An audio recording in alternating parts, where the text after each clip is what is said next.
Hold, is it live? I know. That's why I'm like, the stream is live. We're live. Hey. All right, I'll let you handle it. So, hey guys, this is That Valley Girl, your common sense advocate. I'm here with Clint Russell, host of Liberty Lockdown. We have Michael, who is out in the boonies with that McDonald's Wi-Fi. So we have been trying to get this, worked on for the last few minutes. So bear with us, but we can definitely try to get started. How's it going? I'm good. I'm doing better than his internet connection. So thanks for having me. Yeah, of course. It looks like that we're live now, and that he dropped off. So again, Michael, if you're watching, you are welcome to join back anytime. I promise. Absolutely. So this is his 200th episode, which is pretty exciting. Congrats to him. That's a big achievement. I think most podcasts don't make it into double digits, much less into triple digits. So yeah, absolutely. Hey there, buddy. Incredible. Say. We'll see how long. But you know what? We got your back. We got your back. So we definitely wanted to dive into some topics today. Do you want me to start off in case you are kicked off again, or I do have Michael, some things. If you have a good enough connection to ask a question, just do it whenever you can. Very specific. I want to talk. Oh, all right. Can you guys? Okay. There's something like one question I really want to ask Clint. I'll kind of go off, and it's this whole episode talk about the fracturing. Epstein, him want to release the files, and the libertarian base, the disaffected liberals that ended up voting for MAGA. Can you guys even hear me? This is horrible. Yeah. Anyway, I want your perspective on what is happening. A lot of us libertarians, people that voted for Trump that aren't necessarily Republicans, don't even consider themselves conservatives, they were voting against the deep state, and they're hoping he was going to go after it. And now it seems like he has just fully embraced the deep state. So on that. Okay. I got 80% of those words, so I think I know what the question is. I mean, I think that there are a couple schools of thought when it comes to this issue. The more pragmatic / jaded libertarians that decided to cave and vote for Trump at the last second, like me. I think we expected. Right there with you. Yeah, I think we all kind of expected to be disappointed. We expected there to be more failures than there were successes. I think that the Epstein issue, though, was unique in that it was so core to his platform. It was so like all of the kind of a wink and a nod to the QAnon stuff that he was doing for years. The entire Q movement, really, and I'm not a believer in that per se, but it was just obvious that he was playing footsie with that entire theory. That he was, he even talked about it openly. He said, they say that what is this Q stuff? They say that I'm the defender of children and that I'm going to go after all of the predators. And he's like, well, that doesn't sound so bad. And I'm like, yeah, that doesn't sound so bad. Like, be that guy. And then it turns out that once he has an opportunity to really go after these people, he has kind of not just kind of dropped the ball, but really seemingly actively covered up for it. And moreover, describing it as a Democrat hoax.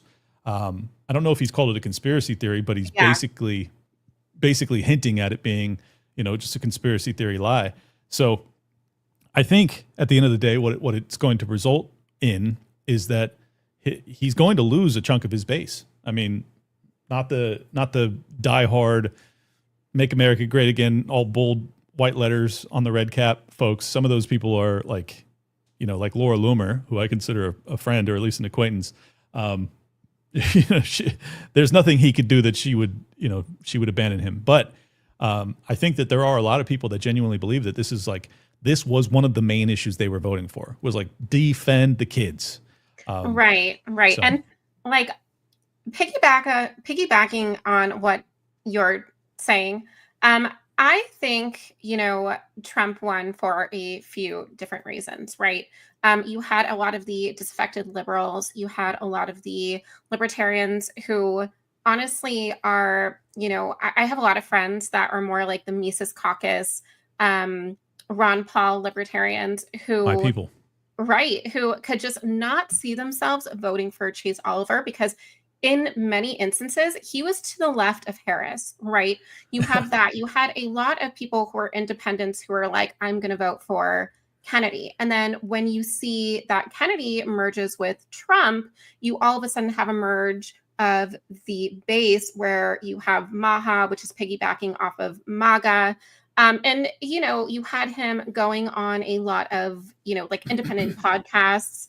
And you had Dan Bongino, you had Patel, you had people that were outsiders who really said, we will drain the swamp. Now, if you ask me of what draining the swamp really means, I think it's the government.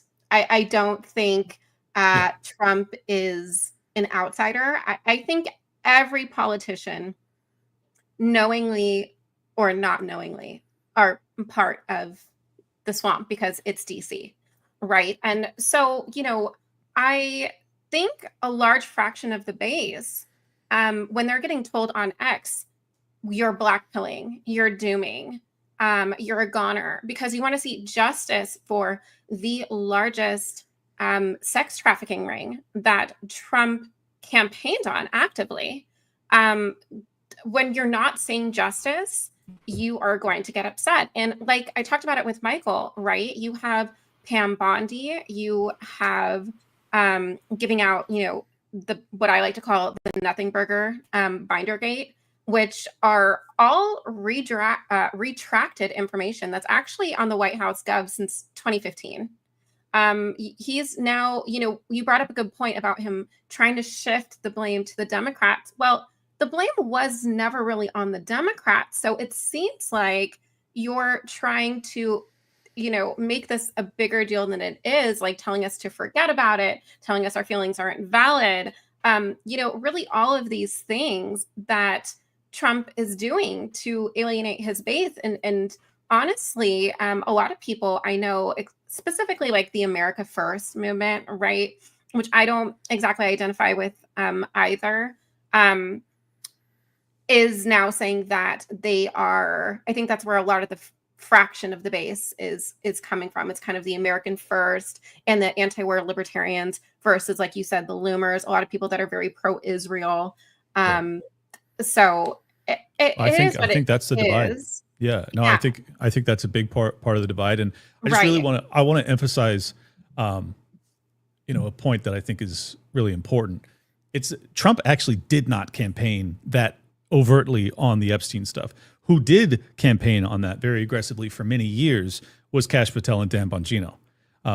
And so via his surrogates, the people that he appointed as the head and the second in command at the FBI, the guys that are in a position of power to go after the predators, he basically acknowledged that like this was a big chunk of his voting base, that like they want justice when it comes to this very specific topic. So for him to have put those people in those positions, and then to have those very same people basically come out and say there's no there, and not basically, verbatim. That's exactly what Bongino and Patel said. There's no there.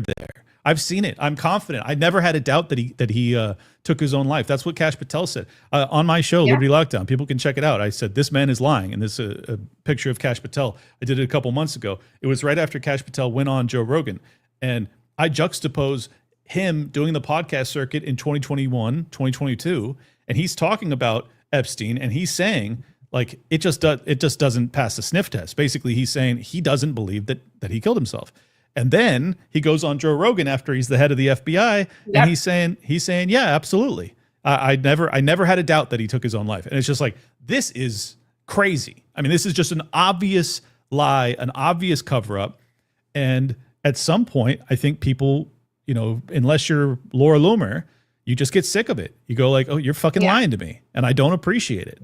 Yeah. And especially on such an important issue. I mean, this is like, massively, massively important. And I just really want to emphasize, it's not just like, yeah, the victims are important and there's hundreds of victims. So that's significant enough in its own right. And those people deserve justice. But you need to extrapolate out what this really was. If it was what most of us think it was, which it looks by all accounts like it was, this is that it was a blackmail operation, particularly ran by Mossad and CIA.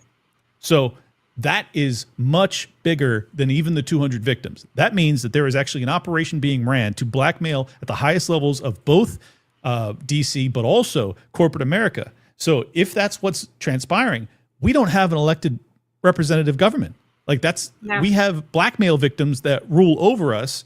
And until we get to the bottom of that, well, then our election process doesn't really matter.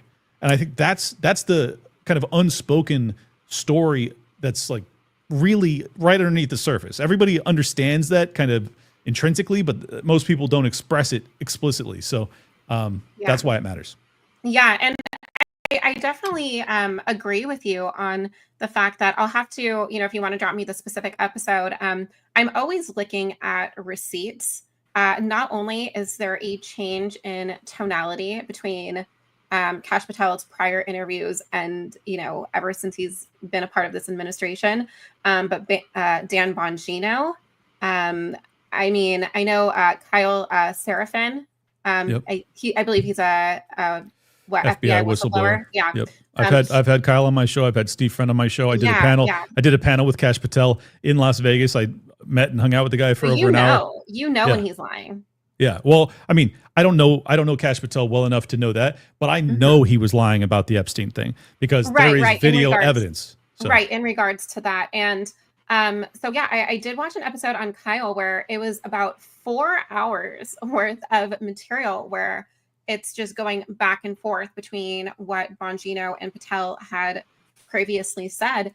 And what I find interesting that not many people are talking about is that now Ghislaine is not only moved to a minimum security prison where, she's painting, she's doing yoga, but the information that she came out with is pretty much inconclusive because she's now saying that Bill Clinton didn't even go to the island. You're now saying Hillary Clinton is praising Trump. If he ends the war between, I believe it was the Russia and Ukraine war, that he deserves the Nobel Peace Prize. Are people forgetting that Trump went to the Clintons' wedding?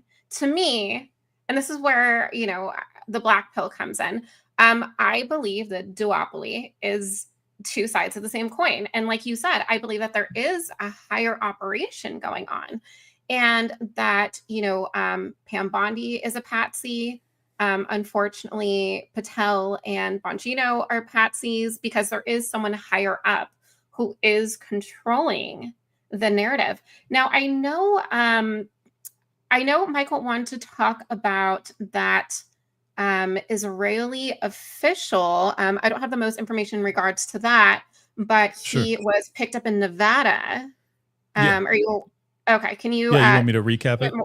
Yeah. Can you tell me more about your thoughts in regards to that and going back to Israel where he can no longer get charged? Yeah. I don't remember his first name, but his last name was Alexandrovich. He was caught up in a sting. Tom Alexandrovich, and he was caught up in a sting with 6 other people, and 5 of those people are being prosecuted, and he's the only one that fled the country, and he fled to Israel, and basically he was soliciting sex with a minor, so pedo stuff. So once again, we have yet another example, which I was hearing he was special needs as well. I don't know about that, but. Whether it's special needs kid or it's a normal kid, it's brutal and evil and needs to be punished regardless. So it's like, look, I'm all for the wood chipper when it comes to that, believe me. But I was just hearing speculations on whether he, obviously children cannot consent, but imagine someone who is also special needs being put in a situation like that. It's an even higher level of evil. I'll grant you that for sure. Exactly. But I'm just saying I don't know the details on that, and honestly, I'm not even sure that the kid existed because it was a sting operation. I think it may have been one of those like pretending to be something and not even being real. At least that's what I hope. I don't know. a to catch a predator type situation, so it was just a non-existent person. But yeah, that was my understanding too. That's the perfect example of what we're talking about with how it just seems like. And then you get the guy that throws a sandwich at the cop, and then he's heavily prosecuted.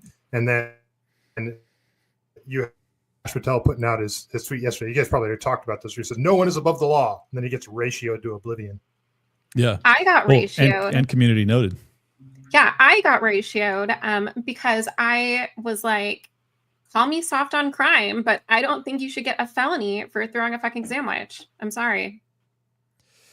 Like, to me, that situation, DC is a little bit different, but I do think that it is government overreach, and now they're talking about going into Chicago and going into other cities to clean up crime. But I do think, generally speaking, involving the federal government, when these are state issues, regardless of how badly run the state is doing, like that's their fuck up. But I do think that it becomes authoritarian when you take these measures and just, go into states and try to take over the state. Yeah. Well, no disagreement. My episode that aired at noon today, I kind of deep dive exactly that. And really I was deep diving the Intel acquisition. The Trump administration, was gifted 10% of Intel, which is not at all what transpired. If people want all the details on that, maybe if Michael is interested, we can get into that. But I know really we did want to talk about that. Okay.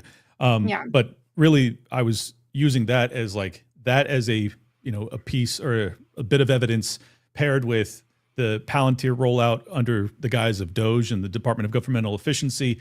And then you have all of this anti-Semitism, hate speech law stuff that they're pushing. Then they have all of the suppression of free speech and protest rights when it comes to college campuses. And then you add in 1,700 National Guard troops that have been mobilized to roll into 19 additional states because his federalization of the DC policing and judicial system was, quote unquote, so successful that now he's going to roll it out into all of the, worst of the worst Democrat cities. Look, and I just want to make this very clear. I despise the governors, the mayors, the police chiefs, all of the woke insanity that exists within these blue cities that has destroyed these cities.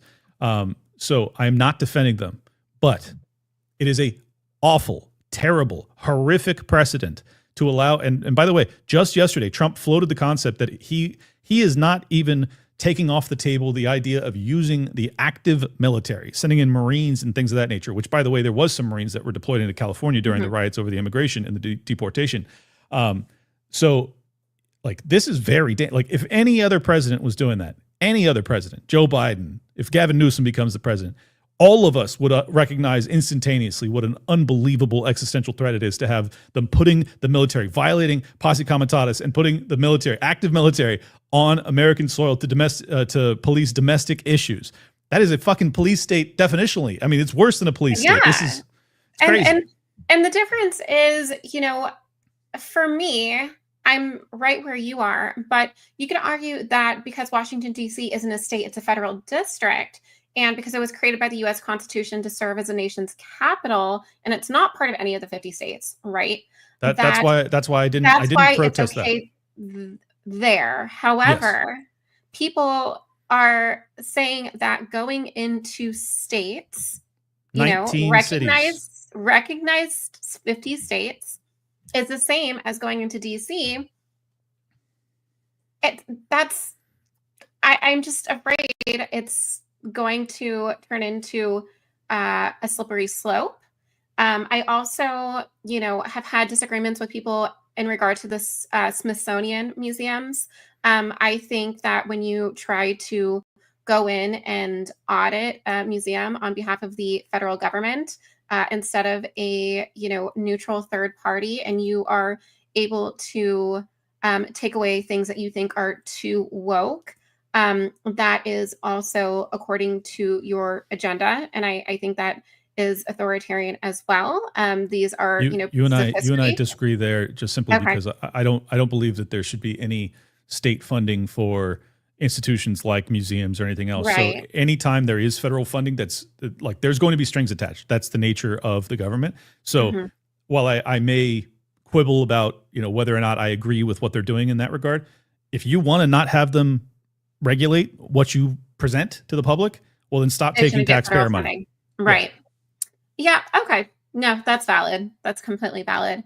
Now I know we did want to talk about like Trump's intel, with getting 10%. And you said it's really not 10%, or what knowledge do you have on that? Yeah, no, it is in fact 10%, but the way Trump phrased it was explicitly that he said, I think you should gift it to us.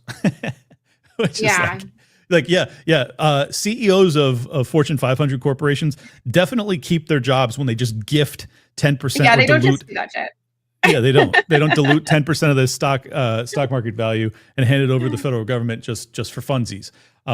So Trump's retelling of the story is that Tom Cotton had written some vicious article about the CEO of Intel and how the Trump then, just based off of reading this article, allegedly said publicly that he thinks that the CEO of Intel ought to resign.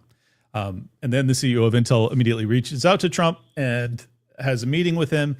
And, long story short, Trump is now saying, now he's saying he's a great guy, great CEO, and we picked up 10 bill. So, it's good stuff. That's not at all what transpired. So I did the research on it because I was like, this doesn't make any sense. None of this is adding up. This isn't how half of it doesn't, to be honest. Yeah. This isn't how America or economics or the business world works. That's my background is business. So I was like, none of this is true. So I do the research on it. And sure enough, 2022, there's a $5 billion package that is sent over to Intel. So it's our money being sent to Intel, taxpayer money. And then in 2024, there is a top secret program that sends another $3.8 billion over to Intel. So approximately $9 billion of taxpayer dollars was given to Intel over the past 3 years as a consequence of them failing. The reason that they're justifying this, first off, let me give a little background on the 2024 bill.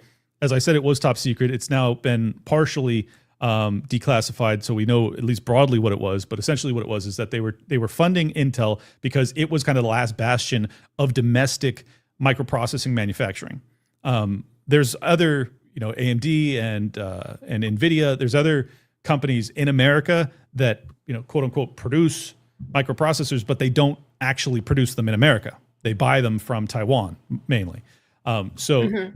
Their belief is that, and this is kind of the Red Scare shit that goes on with China now, is that like we can't be completely reliant on China for our semiconductors. So we have to essentially, what they're doing is essentially nationalizing Intel. I mean, just call it what it is. It's like, it's not all the way there yet, but it's 10%.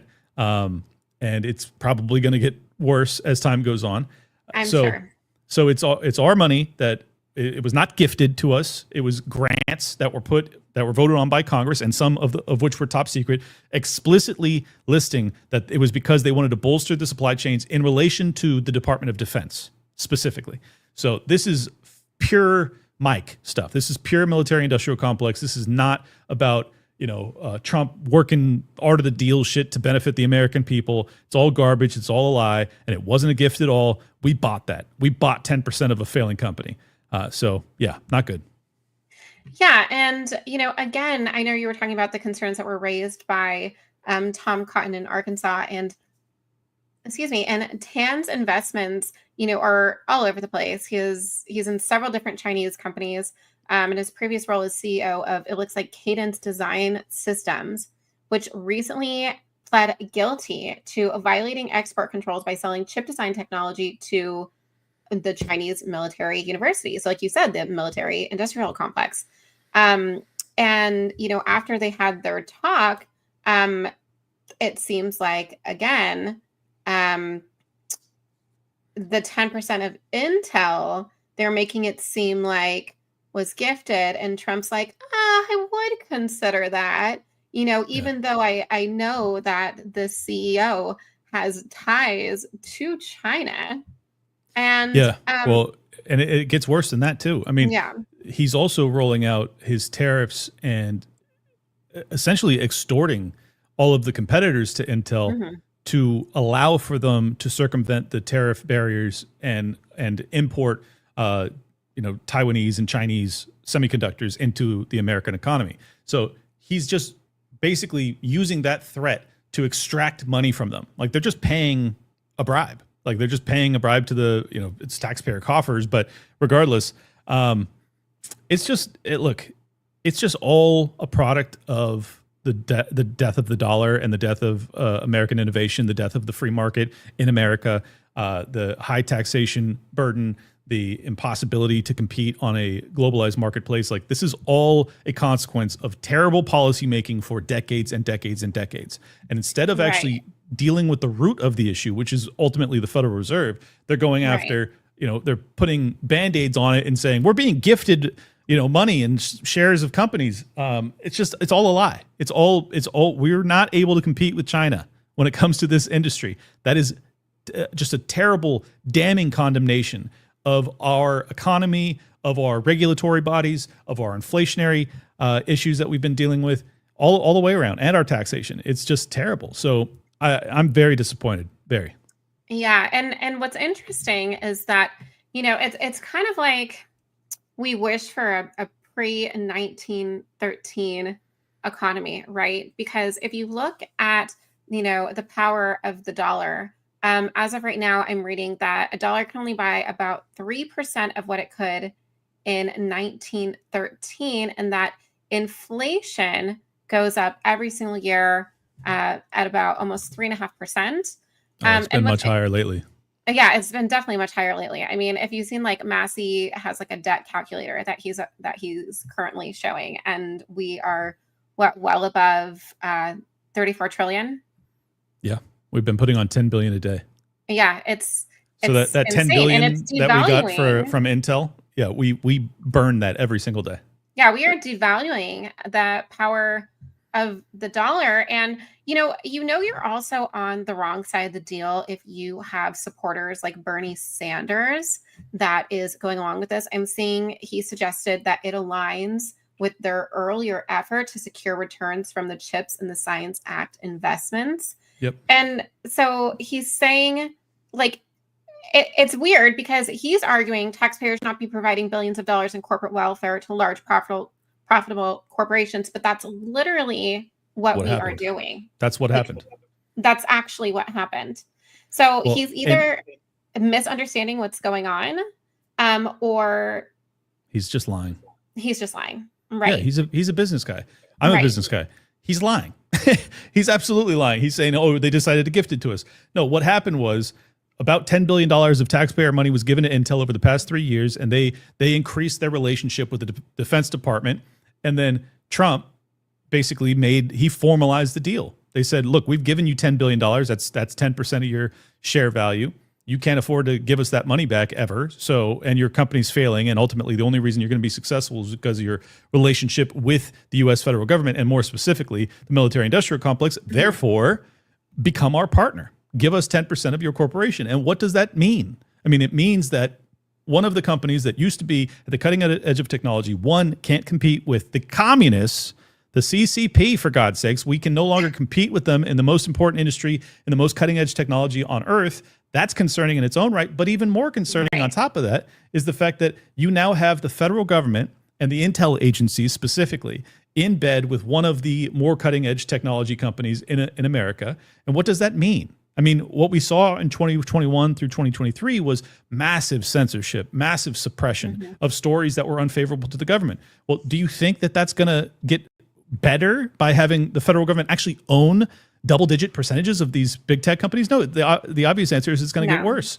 And absolutely, even if you love Trump and you trust him to the end of the earth, why the fuck would you want President Gavin Newsom to have access to this stuff? It's just terrible. I did actually want to talk about Newsom, but what's interesting about this, you do have Rand Paul that is saying, this is a step towards socialism, right? So it looks like it's okay. It was lagging on my end for like a bit. Yeah, it's lagging. See. But yeah, I mean, he's saying that it was for a tiny bit. I think I'm okay now.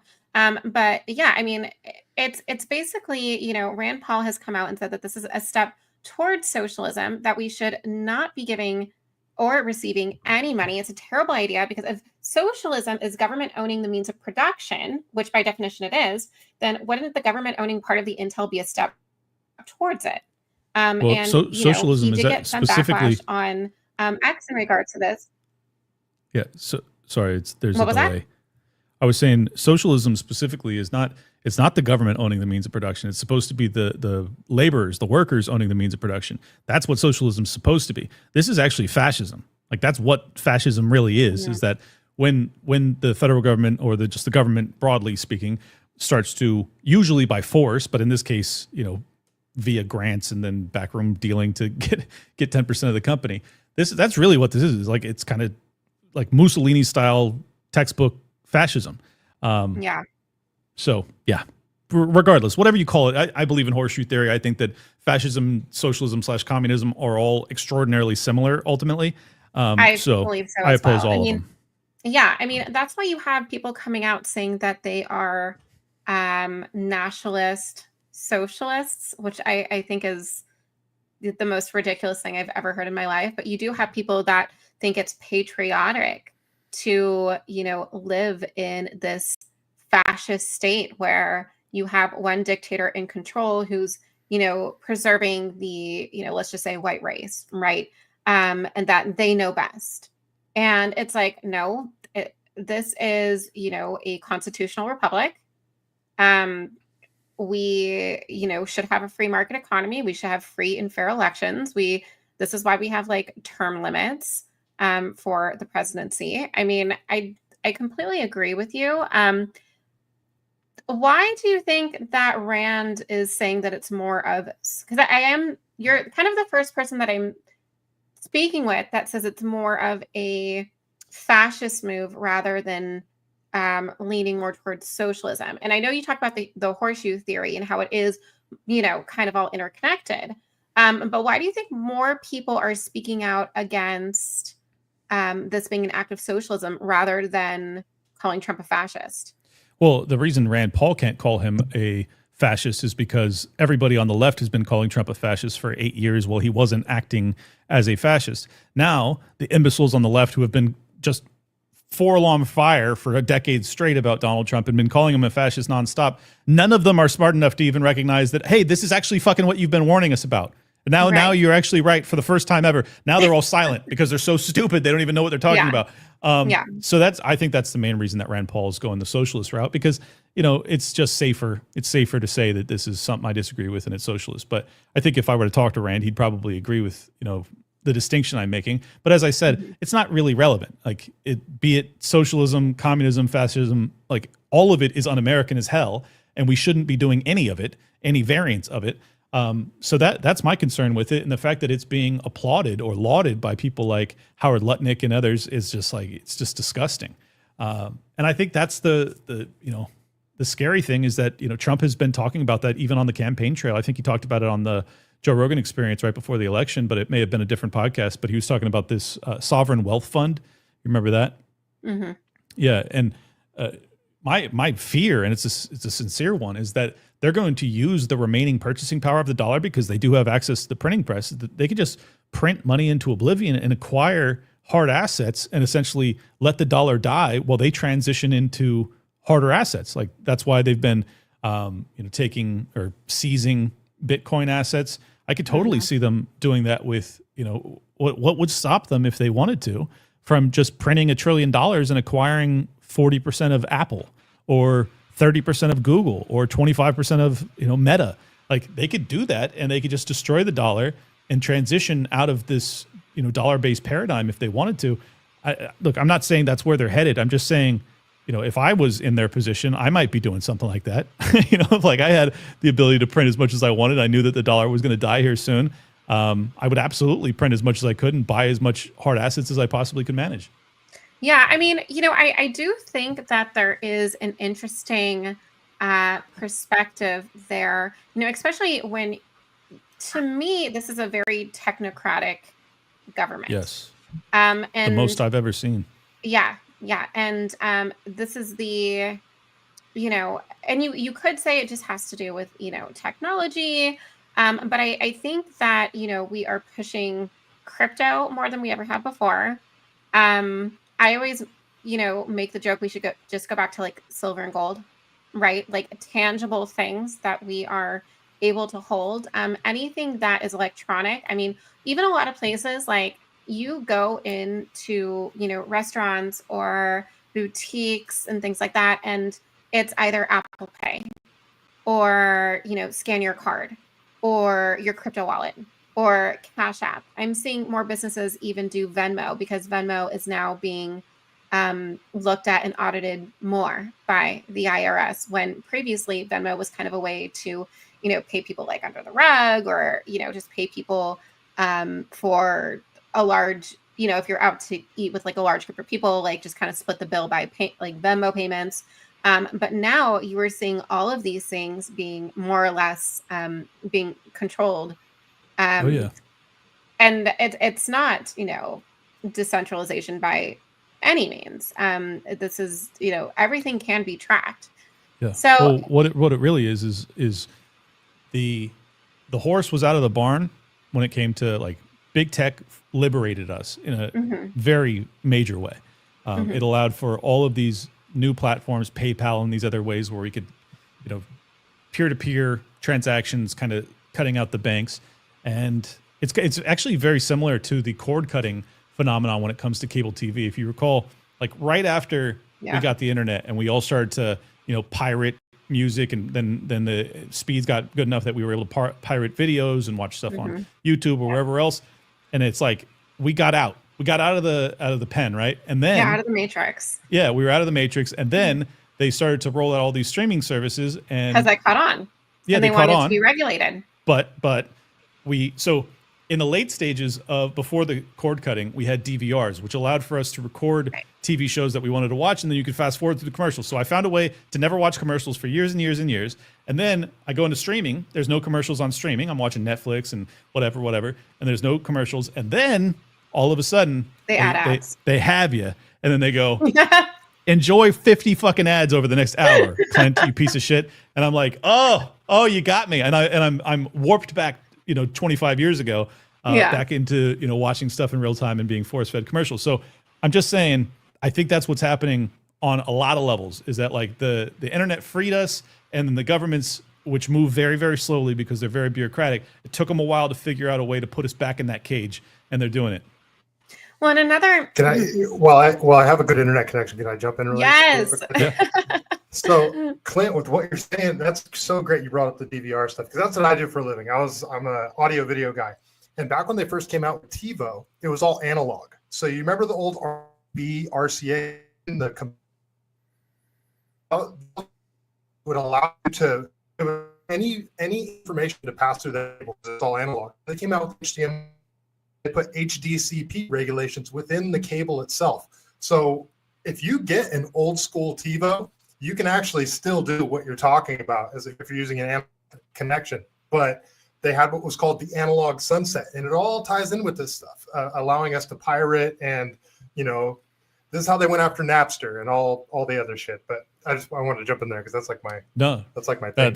That's very, very interesting. I was totally unaware of those facts, so I appreciate you for adding more facts to my bro science analysis on this.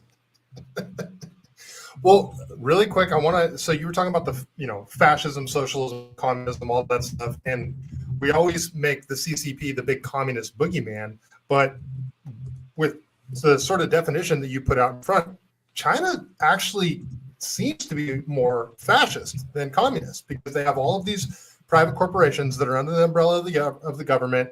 And then you saw what they did to the Alibaba guy that, he spoke out against the CCP. So the thing is, we always make China this big, bad communist boogeyman, even though they're closer to fascism. And then the model that we're trying to follow seems to be more like China, the incorporation of government and technology and all these giant corporations. And it's just, it's funny because they're trying to make China the boogeyman, but at the same time moving towards that. And then it ties in with the real ID and the whole social credit score and digital currencies and all that shit. Exactly. And I think China is probably the most fascist country in the world right now. But I just want to be very clear though. I agree with you that like they do try and make China the boogeyman probably more than is necessary. However, I want to be very clear. I'm not fond of China, and I'm not fond of their governance model. I think it's very dangerous. But I just want to really emphasize that we are way more similar to China, the way our economic model functions in reality, than anybody likes to admit. Like absolutely. From In-Q-Tel doing the seed funding for, I mean, countless big tech platforms were started by In-Q-Tel, which is the venture capital firm for the CIA.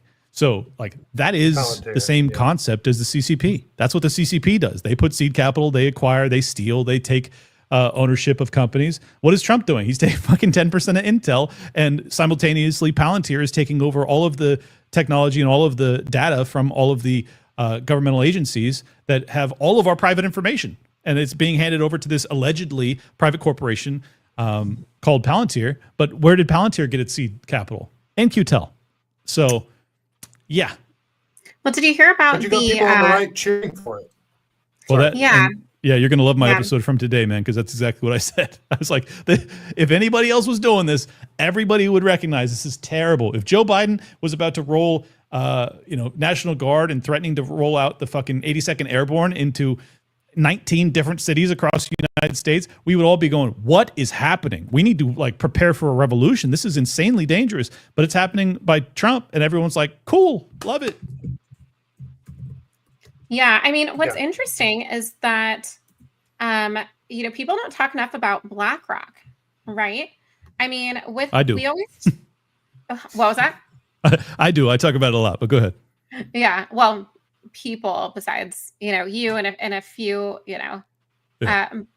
good apples there, but like as an example, like there's multiple tabloids with BlackRock imposing restrictions on company devices in China. They're scrutinized for all of these alleged Chinese investments.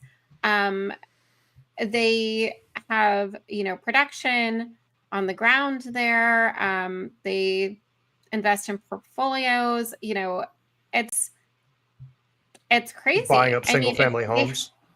Buying up single family homes. Exactly. And then when you talk about Peter Thiel, doesn't he have a conference in San Francisco coming up? I don't know about that. Oh yeah. Oh yeah. So he's planning a. He's planning. Oh, is it his deep dive into the Antichrist? Yeah, the 4-part Antichrist lecture. So important and exciting news, guys. There is a ticket that includes, so we can all go, obviously, includes all 4 events, Monday, September 15th, September 22nd, September 29th, and October 6th. And he is going to address the topic of the biblical Antichrist. He's going to talk about theology, history, literature, and politics. And this is just crazy. It's all being sponsored by OpenAI. And it's running over several sessions.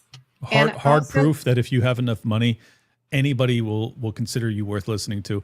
Both Elon Musk and Peter Thiel are the most ungifted orators I have ever come across in my entire life, and people will line up around the block to hear these fucking people speak because they're billionaires. It's insane. Peter Thiel in particular is fucking dog shit at speaking. I don't know if you saw that interview with Ross Coulthart or whatever from the New York Times, but he's asked explicitly if the evolution of AI requires that humanity must perish, do you want humanity to survive? And it took him like 30 fucking seconds to answer that question. So now you're going to give me a lecture about the Antichrist, brother? Well, you created Palantir, which is like, if there was ever a company or a tool that was to be crafted by the Antichrist himself, it would definitely be Palantir. And you're going to, now during an interview, it takes you 30 seconds to answer whether or not you think humanity survive or if the robots should thrive. It's like, dude, you are the Antichrist. Don't lecture me about the Antichrist. What are you doing? Yeah. Well, he's trying to, use some reverse psychology, right? He's trying to get people to it ain't working. Look away, focus on his knowledge with theology and architecture, and it's interesting because this is all interconnected in the way that Thiel in Silicon Valley also funded JD Vance's venture capital firm, right? Well, he also gave him $5 million for his Senate seat. Yep. So yeah, Peter Thiel, he, as best I can tell, he really does like own JD Vance. Like he crafted that dude, because JD Vance was nobody. And then he gets to be the senator, thanks to 100%. I mean, $5 million for a Senate race is huge money. So if you think he doesn't have enormous influence, you're crazy. And then you see that he's also invested with him. And then you understand that, like, yeah, Peter Thiel and Elon Musk were the founding partners on PayPal. They kind of took varying paths, but they both circle back and they both end up on both sides of the Trump administration. Elon being the Doge side, JD Vance, being the vice president, and Thiel being the funding for that. It's everything's like this for show, right? And well, I don't know about everything being for show, but I'll tell you that is concerning. People ought to really be paying attention to that. Well, and another connection is that, the reason why I'm saying everything is for show, obviously not everything in the entire world is for show, but when it comes to, the Republican / technocrats, Silicon Valley, it is all truly interconnected. And, Sam Altman, I don't know if you saw that feud between Sam Altman, who, is the creator of OpenAI, and Elon, going at it on whose AI is better. Musk used to be on the board with OpenAI and ChatGPT, if I'm not mistaken. Yeah. So yeah, he was ousted basically because they wanted to become a for-profit institution. I don't know. It's all like very cutthroat and incestual. Right. And you're right. It is all interconnected, but it's obvious to me also that there's major competitions, but between these guys, there's different sects and factions that are at odds and at war with one another. But it just, as a commoner, a little guy, it makes it very challenging to analyze, like, who is on our side? Is anybody on our side? And I think at the end of the day, I've concluded that only Thomas Massey. No, only Thomas Massey, I believe sincerely, is on my side, and everybody else I don't trust even slightly. And look how the right attacks Thomas Massey, how they go after him. It's like they always say the same thing. What has Thomas Massey done? It's like, yeah, he hasn't gotten any bills passed. What has anybody else in government done besides pass bills that are pro-government and anti the people? Thomas Massey is the only one calling for the Federal Reserve to be repealed. And I'm going to say, I'm going to say it's not, it all circles back because we talked in the beginning of the episode how, there is a break in MAGA. A lot of it has to do with geopolitics, but a lot of it has to do with Massey as well. I mean, you have to realize that, when Trump was going after Massey and talking about primarying him, oftentimes, he would get ratioed into oblivion.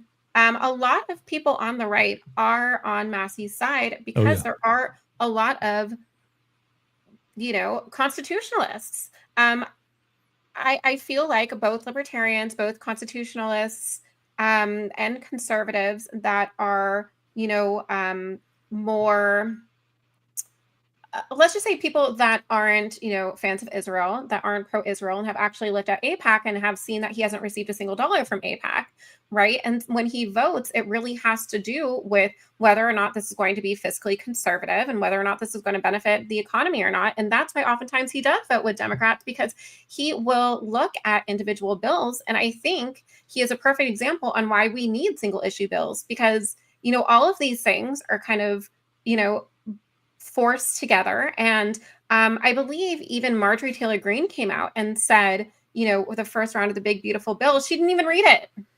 She didn't even read it because there was too much in it. And I don't think our politicians do a great job at dissecting the actual bills and dissecting the actual issues. Well, and here's the sad truth, though. Here's the sad truth. 99% of those people don't care what's in the bill. They care about what their donor says to vote for, and they go and they do it. So yeah, Thomas Massey, as you were just elucidating, he's been the biggest, loudest proponent of single issue bills for years and years and years. Not because he thinks that they're being tricked into voting things that they don't mean to, but rather because he wants to be able to hold people accountable for the stuff that they are actually voting for, so they can't use that as an excuse, so that he can go, look, MTG or whoever else voted for this, and this is what they actually intend to do, and now you need to decide whether or not you want to continue to support these people. So yeah, Matt, like I said, it's all, people like to say it's all duopoly, there's no one on our side. I think that that's 99% of the time that's true, but there are still lesser and greater evils within that fight. and Yeah. and you know, as a more pragmatic libertarian, I will at times decide to side with the lesser evil, just because I think that the greater evil is like existential in nature.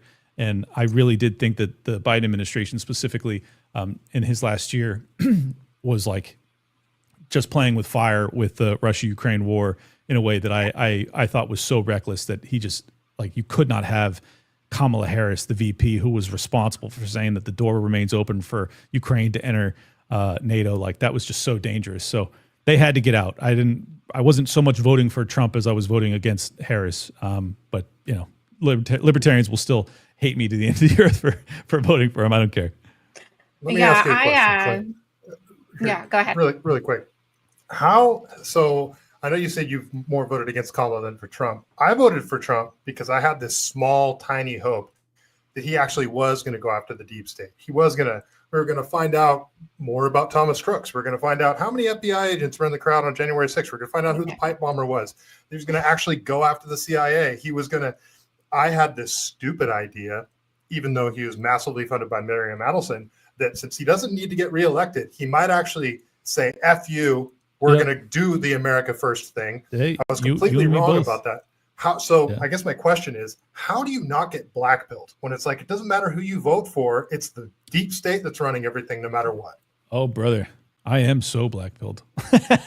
I mean, I didn't put out an episode for, 9 days, just because oftentimes I feel like I don't have anything positive to say. I just have pure negativity is all I'm going to give my audience, and I would rather not do that sometimes. And I also think it's not good for my mental health to just like stare into the abyss 24/7. So I just spend a lot of time reading and laying out by the pool and working out and trying to I don't know, self-care, the hippie California shit. Right. So yeah, I do get blackpilled, man. And like, we are up against it. The only reason that I get back in the fight time and time again is because I think it matters so much. It's like, if I didn't think it mattered, if I thought all hope was lost, I would just look away. But I do think that there is a chance, or at least there is value at minimum, in having an educated minority, having the remnant, so to speak, the fringe amongst us that are at least somewhat awake, understand the nature of the threat that we face, where it's coming from, who's responsible. I think those are all things that I find value in. So even if I think that ultimately electoral politics may be a brick wall, which I think almost always it is, I still think that there's value in political commentary, because I think it does really help galvanize the dissent. Well, that's all we can do is talk about it, right? Because it seems like, the whole vote harder trope is true, that it doesn't matter who's in office, same things are going to happen. But that's why there's such a push to get control of voices on the internet that are speaking dissenting opinions. And it goes back to this Tom Alexandrovich guy, who's the head of censorship essentially for the Israeli government. He was I can't remember what his exact title was, but this who was that guy that was he was a white guy but pretended to be black, and he was Sean something that was like that. Sean King. Sean King. So he got all of his posts about Tom Alexandrovich removed from. Yeah, it's crazy. So, then the district attorney, the appointed district attorney that let him free, what does she tie back to? So this whole fracturing is essentially over the America First crowd, and then Israel First. Yeah, it's disappointing. It's highly disappointing. It is, but watch me spin you into a if not a white pill, a gray pill. This has been an issue for a very long time. Like, our government on a bipartisan level has been controlled to a very significant level by Israeli operatives. And I think that it was just so well hidden that most people didn't talk about it. And if you did recognize it at all, you were too afraid to speak about it, because then you'd be labeled all these terrible things. So I think that it's a white pill in the sense that at least this debate is happening. I mean, consider Ron Paul was like the lone voice in the wilderness. I mean, he was booed mercilessly when he was talking about how insane it was for us to be fighting the war on terror. Now, Thomas Massie can get up there and talk about how we shouldn't be funding Ukraine. He gets applauded. We shouldn't be funding Israel in their war against Gaza. He gets applauded. Or Israel in their war against Yemen, or fucking, or Lebanon, or Iran, or anything else. We shouldn't be bombing Iran. Like, that all gets applauded. And you have millions of people in America that agree with a libertarian foreign policy and a libertarian economic policy. They are fiscal conservatives and they're non-interventionists. We have a real movement now. Now, that doesn't mean that we're the majority. We're not even close to the majority. But this is way, way, way more support than we've ever had. We have way more people. Like the America First, like the truly America First movement is as close to a libertarian movement as I've seen in my lifetime that's at this magnitude. So I'm super optimistic about that. I think that the danger in it is that there are aspects of it that are, as she was describing earlier, like genuinely national socialists. Like they want to go full Nazi against this shit. They don't want to just identify the problem and root out the problem. Like they want to start to go full totalitarian and then crush the problem and crush dissent and crush everything else. And I don't want to go that pathway either. So I think that's all the more reason that we should not be pretending that this phenomenon is not occurring. Like a lot of the old guard libertarians would like to just like want to pretend that it's not real. It's very real. It's a very real phenomenon. But I think our voices matter in that fight more than ever. This is the reason that I'm willing to, I've invited Nick Fuentes on the show. I don't know if he'll accept, but this is the reason I talked to Dave Smith about this at length on the in-person episode that I did at Ron Paul's 90th birthday party. I think that we need to have some influence on this evolution of whatever this thing is, because it can go really badly off the rails or it could be a really beautiful thing. And I think that story hasn't been written yet. Yeah. And I think, not only are we getting closer to, a larger recognized libertarian movement, but, you are seeing, I was actually going to say something somewhat similar to what you were saying, Clint, where, kind of the silver lining is that this is becoming a nonpartisan issue. You have a lot of anti-war people on the left. Now, again, I say, it depends on the specific war, right? Because you have a lot of establishment Democrats that are very pro-Ukraine.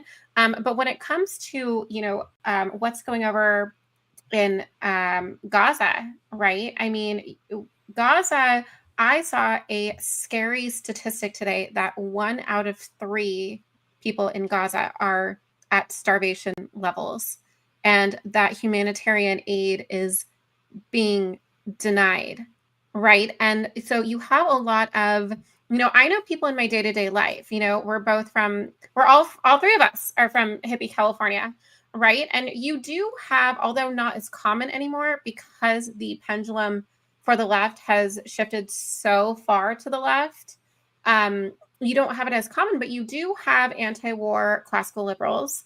I do know people in my day-to-day life that are, Jill Stein supporters that, just don't want to see people dying and understand the control that Israel has as well. The way that they approach economics may be fucked, but that's the same problem with the Fuentes camp. It's like I love the Jill Steins of the world when it comes to anti-war, but I despise them when it comes to everything else, basically. Right.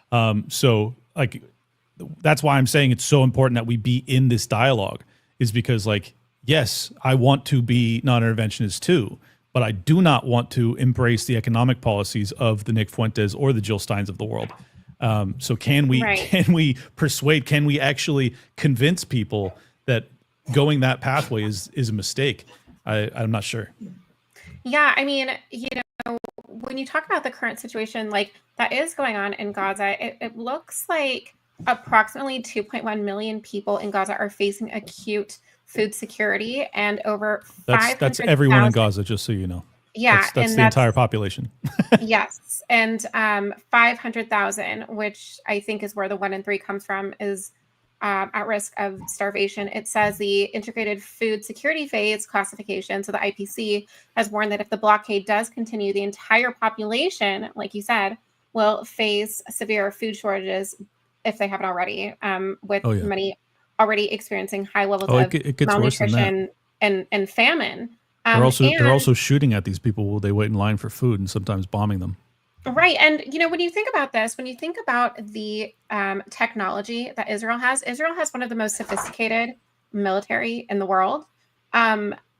You would be able to pinpoint, and again, I'm not saying that anyone deserves to die, but theoretically speaking, you would be able to pinpoint specific buildings. You wouldn't be bombing 90% of the West Bank. They have the technology to specify where things are hitting. And guess which company is responsible for that technology? Palantir. Yep. So, of course they have that technology, but actually what they use Palantir technology for is to identify a militant and then track him all the way back to his house with his family and kids, and then they blow up the building with everybody inside. That's what they've been doing for 2+ years now. So when they talk about civilian casualties, they are extraordinary because they are not taking out just people that are known terrorists. They are taking out their kids, their loved ones, their elderly grandparents that may live with them. I mean, it's barbarism on a scale that's really hard to quantify, and that is coming from someone who opposed and hated every minute of every day that we were in the war on terror, where there was plenty of barbarism and plenty of war crimes that transpired during those 20 years. But it's nothing. Mm-hmm. It totally pales in comparison to what the Israelis have done to Gaza. I mean, it's pure madness that this has been allowed to happen. And you got to mention October 7th, so I'll mention it. Yes, it was terrible. It was horrible, blah, blah, blah. Okay. That doesn't change the fact that, you went from 1,200 people to probably 100,000 civilians that have been killed in Gaza. I mean, it's fucking just disgusting beyond words. So I oppose it. And if I call it out, I get labeled all the things that I always get labeled. And it's like, all right, whatever. I have no malice towards Jewish people, but I am not fond of the Israeli government, and I never will be. You can't convince me to lie about it just to avoid you labeling me or smearing me with nonsense. And I think that's how most people feel at this point. They've just seen enough. But it's very important to recognize that the people that are willing to speak out on this are the Jill Steins and the socialist / communist movements in this country, and then some real hard right and sometimes real legitimate Nazi movements in this country are also willing to talk or speak out about it. So, but for the wrong reasons. Well, I think both sides are doing it for the wrong reasons, because the left believes that it's imperialism, and they oppose it because it's the more lighter skinned people being oppressing the darker skinned people. Like, that's how they view the whole world. So I don't agree with their analysis either. All I see is innocent children being killed by people that have occupied a land for decades and decades, and I think that that's wrong. So there you go. I think that's that's the middle ground that we need to try and walk to at least have a sane reaction to all of this. But and that's not always an option. And I think it's also important to remember that it is Netanyahu. It's his movement. It's the rise in Zionism, and there is a difference between Judaism and Zionism. And I don't think that people that don't have a role within their government, that have control over what's going on, or are part of the IDF, I don't think that everyday Jewish people should get unnecessary hate. Well, here's the one problem though. Everybody in Israel is IDF. I mean, because they require required. They require mandatory conscription. Right. And, but that does not mean that all Jewish people all over the world, which there are tons because they're a diaspora, I am not, and I have never condemned Jewish people broadly for the actions of Israel. Right. But it is also true that the majority of Jewish people, particularly in Israel, a vast majority, support to the core of their being. They support the absolute destruction and devastation of the Palestinians. So that's also true. We have to be honest about it. So I'm not going to just hold the government responsible when you have 80+% of the population of Israel who's just kill everybody. That's how they really feel about this thing. So I have to say that too. I oppose those people as well. And in a darkly ironic way, with all the accusations flying around of being anti-Semitic, this conversation that we're having right now, this greatly anti-Semitic conversation that we're having, right? The real anti-Semitism is growing because of all of the stuff that they're doing. Well, of course. Well, yeah, they're feeding into it, of course, and it's like. And if they make it that condemnation and discussion about this is only going to be framed as anti-Semitism, when like I'm explicitly saying I am not upset because these people are Jewish. I'm upset because these Jewish people are doing some really fucked up things. Like that's like you have to be able to have this discussion. And if you just try and suppress and censor it, which by the way, that Alexandrovich pervert was responsible for most of the censorship that was happening on these issues. Like these are, I mean.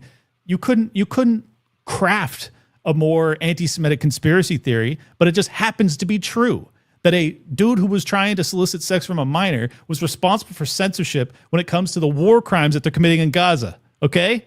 So like, hello, I have to be able to talk about that. And maybe you guys should stop fucking defending people like that and stop doing things like that so that the hardcore, legit Nazis on the right don't have so much meat on the bone of these arguments that they're making, because it really paints a terrible picture. Yeah, and it's starting to blur the lines too. Like more people on the right are going further and further to the right and finding points that they're agreeing with. I've never seen more people, speaking of Fuentes, I've never seen more people being like, oh, he's starting to make sense, when 90% of what he says is like batshit insane. See, you and I are going to part ways on that. I do not think 90% of what he says is batshit insane. I think that his geopolitical analysis is some of the best you'll find. Like he is really fucking good at that. And I say this as a professional political commentator who does a lot of geopolitical analysis. And I'm like, this kid is talented as hell. And he really understands a lot of things that a lot of people don't understand. And I have done the research to conclude that he is right about a ton of it. But I still believe that his conclusions are wrong. And this is why, I want to, have a discussion with the kid. I call him a kid. He's 26. To me, that's a kid. But I think that he's not going away. Like people want to, he's already had his life destroyed, put on a no-fly list and censored everywhere and kicked off of every platform. And it's like, it didn't stop him. Debanked. Yeah, debanked. It doesn't stop him. He's bigger than he's ever been. And it's not going to stop him. He's going to get bigger. I don't think that's okay either. Like, I don't think anyone should be censored for their political opinions. I wouldn't suspect that you would feel that way at all. I'm just saying, it's proof that this message has real steam behind it. So you can pretend it doesn't exist. You can try and blacklist him and censor him and do all it. It's not going to stop it. Okay. Like we're going to have to deal with the actual arguments that are being had. And that was my whole message to Dave Smith is like, let's do this. Like, Tucker Carlson and Candace Owens are just like, oh, this gay kid in his basement, blah, blah, blah. Like, no, fuck that. Like, let's talk to this guy and let's see, like, can we actually argue on the merits of where we disagree, like with substance. And I think, I'm not afraid of that. I believe in our worldview. I believe that we have the right answers to solve some of these problems that we see as similar problems with the Fuentes camp. So I don't know. It's going to be a really I'm just telling people, if you think you're just going to ignore and shame and smear and label this kid into oblivion, he's going to be your president in a decade. I just mark my words. That's how this is going to play out. If there's a white pill to any of this stuff that's happened post October 7th and how Israel's behaving, it's that now actual hardcore Zionists are forced to defend their opinions. You've got guys like Piers Morgan who are talking about this every day, and he's having panels up there where he's bringing on, the Rabbi Shmulis versus the Anna-Kasparians and talk about blurring the lines. Now, leading up to the 2024 election, you had everybody on the right hated Anna Kasparian. And now there's a bunch of people that are like, Anna Kasparian's making some good points over here. And she's making some great points. And, she's turned the page in a lot of ways in terms of, I wouldn't say she's coming more to the right, but she's super anti-Gavin Newsom and everything he's done to this stage. She realized that she was wrong about the defund the police movement. Yep. And the lines are being blurred. It's kind of encouraging to see that there's people on the left that are actually listening to people on the right now, and there's conversations being had where everybody was just talking past each other before. So it is encouraging to see that sort of And the reason I'm so interested in having these conversations with the Fuentes camp of things is that, like, I agree with so much of his concern about Israeli influence and, more broadly, some aspects of Jewish influence when it comes to our political establishment. But, like, can we have a real movement that addresses that without making this a hate-filled movement that's targeting your average Jewish person? Can that I happen? don't think so. I don't think it Yeah, can. well, I see that's the line that I don't know if we can walk either. But I'm just saying, like, if we just ignore the Fuentes camp, like, that's where it's headed, in my opinion. Like, it's just, that's where it's clearly headed, and I don't want to go that path. I don't, like, I am a, like, true, for real individualist. I think that there are great people of all walks of life, and I do not want to condemn, entire swaths of people. But we have to be honest about what we're seeing too. It's just like the immigrant, rape issues in Europe. It's like, it doesn't help the immigrants to lie about that. It doesn't help the immigrants that are peaceful and good people to just pretend like, oh, that's not a thing that's happening, because it is fucking happening. Okay. So, like, I mean, gotta be honest. If you want to talk about Europe, I mean, the fall of what's going on,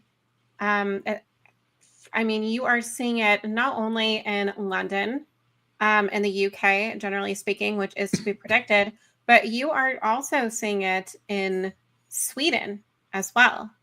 Sweden actually has they have 22 no-go zones right now. Yeah, this is ultimately what really changed my mind when it came to immigration in America and the border issues, because this has been a hot topic for libertarians. So are you a closed border libertarian? I wouldn't say closed border, but much closer to that. Like, I believe strongly at this junction that there should be a full moratorium on immigration. Like, and I know that's a very radical position for a libertarian to hold. I think I can argue and defend it adequately. It's pragmatic. Yeah, if anybody wants to duke it out, I'm happy to. But I did not come to that conclusion lightly. This was after years of deep research and analysis and talking to a whole bunch of people, Chris Martenson and Dr. Brett Weinstein, and all these people that had been down to the Darien Gap and really personally diving deep into the funding mechanisms that were being utilized through the NGO networks, through the World Economic Forum, through the United Nations to create, and the military-industrial complex, to create this immigration crisis. So this is a globalist plot to destroy America. Like, I know I sound like Alex Jones. I don't give a shit. It's the truth. It is an absolute. Hybrids. What's that? Human pig hybrids. Yes, exactly. They are turning the frogs gay. He was right about that too. But he's absolutely right that this is a globalist plot to destroy America. So I think that the tens of millions of people that came into the Biden administration was no accident. That it was meant to basically flip the electorate for the Democrats in perpetuity. And I reject it. I don't want to become a slave just because of my my empathy for the downtrodden all over the world. If we lose America, if we lose the freedoms and liberties that were enshrined in the documents that made America so special, I think that ultimately the humanity on net is worse off. So yeah, I'll take a statist position and say close borders. Close the fucking borders. Well, I know we've kept you a little bit over time, Clint, but really quick on it. So, well, first of all, are you going to have Nick Fuentes on your show?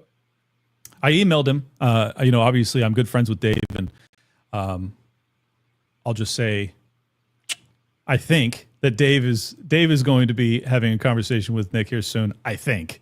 As for whether or not Nick will do my show, I don't know. He's blown up massively over the past couple months, and I may not be of high enough prominence for him to want to give me his time, but we'll see. We'll see. I'd like to see him talk with Scott Horton too. That was my proposition to Scott. I said, dude, let's see. Like, instead of spending 10 hours fucking beating your head against the wall with Lex Friedman, let's have a 10-hour geopolitical debate between Nick Fuentes and Scott Horton. Like, that's what I want to see. Yes.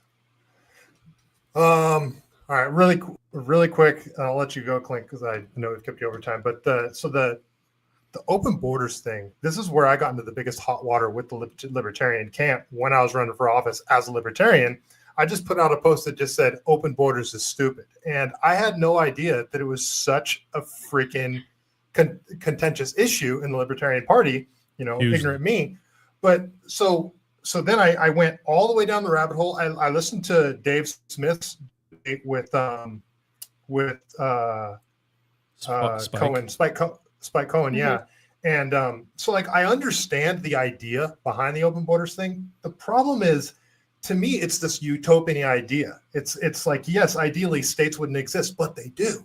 If we have open borders, does that mean Mexico is going to say we have open borders too, and Canada and every other country in the world? The answer is to me, no. Right. And it's almost the same arguments that the communists make, where it's real communism hasn't been tried yet. Like you're trying to build some sort of utopia that's impossible to build. And Capistan does not exist. It's like that's sort of where I'm at with it. No, I agree. But moreover, I think that the forest being missed in the trees here is that the libertarians need to recognize that what I just said about billions of taxpayer dollars being utilized to fund the flood of migrants into this country was a government plot against us. Yes. So regardless of how you feel philosophically about open borders versus closed borders is really not the debate. You are being intentionally conquered by your own government as well as globalist institutions to destroy the framework that defends what little liberty we have left. And you're going to advocate on behalf of that on a principle basis? Like, good luck, dude. The biggest supporting argument of that too is Gavin Newsom being the biggest open borders person in government that there is, California being a border state. And then he creates this huge welfare safety net for illegal immigrants with the sanctuary state policies, and then all of these taxpayer dollars going to fund people that just got here illegally. And well, exactly right. And do you think any of that was an accident? Like, no. No, it's all by design. And then you consider the gerrymandering and how they made it so that they have an extra 5 or 6 Democrat seats that come out of California that give them an advantage at the federal level. It's like none of this is accidental. And you are being robbed to fund it. And if that doesn't bother you, whether you're a Republican, Democrat, or a Libertarian, I just don't think you're paying attention. If you are caught up in a philosophical debate over whether or not borders are moral, is totally missing the big picture. And I ran into the same wall you did, and I had a ton of Libertarians get upset with me about it. I don't care. I genuinely believe I'm right about this. And this is years of like serious research to figure out exactly what was happening. And like, I thought for 20, 30 years, even though I lived in San Diego, for God's sakes, like you couldn't be surrounded by more immigrants than I was in San Diego. I've got no malice towards the Mexican immigrants or the Filipinos or the Asians from all over the world that basically conquered San Diego. They're awesome people by and large. I love a lot of them. It doesn't matter. That's not the point that I'm making. This is a tool being used to destroy you and your country. So if you want to advocate on behalf of that, go ahead. I'm not going to join you. I agree with that. And I'm just going to add in a few different things. So, while you're speaking, I thought of the statistics of the UK, where, in the 1980s, it was, like 90% English. Yep. Now they're at a staggering 36.8%. Another thing is also being in Southern California. There are a lot of Hispanics. Actually, Hispanics turn out predominantly more conservative because they think of Cuba and they don't want us to turn out like a Cuba, like a Venezuela, right? And another thing that I'm going to add in regards to Newsom is, of course, this is by design. We don't have to, we can do mail-in ballots. We don't have to show ID when we vote. And with Newsom, I was looking at something earlier from the Independent Institute where Gavin Newsom literally cannot escape his embarrassing legacy on homelessness. So not only has he, made this a, sanctuary state essentially, but he has been working on the homelessness crisis for 22 years. Yep. 22 years. It's gotten a lot better though. So he's doing a great job.